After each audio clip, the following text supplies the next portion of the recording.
വളരെ പ്രധാനപ്പെട്ട മറ്റൊരു കാര്യം, വി ഡി സതീശൻ നമ്മുടെ പ്രതിപക്ഷ നേതാവ് പറയുകയുണ്ടായി, CPM-ൽ പവർ ഗ്രൂപ്പ് ഉണ്ട് എന്നാണ്.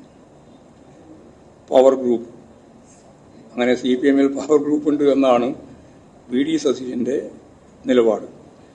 ഞാനിവിടെ വരുന്നതിന് തൊട്ട് മുമ്പ് AICC മുൻ അംഗം സിമി റോസ്ബെൽ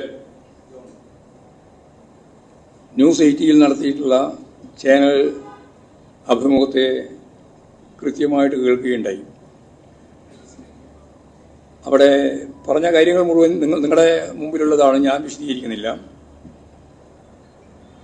കോൺഗ്രസിലെ യോഗ്യത, നേതാക്കളുമായുള്ള ബന്ധം,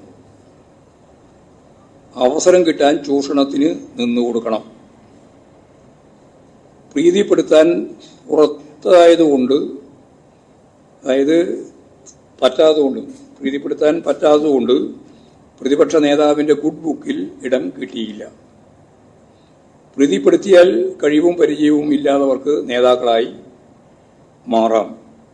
കോൺഗ്രസിൽ വനിതകൾക്ക് വളരാൻ സ്പോൺസർമാരെ വേണം. നടക്കുന്നത് അഡ്ജസ്റ്റ്മെന്റ് രാഷ്ട്രീയം. കോൺഗ്രസിൽ പ്രായമായ സ്ത്രീകളെ പരിഹസിക്കുന്നു.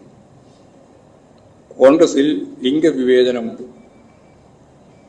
സിനിമയിലെ പോലെ കോൺഗ്രസിലും പവർ ഗ്രൂപ്പുണ്ട്.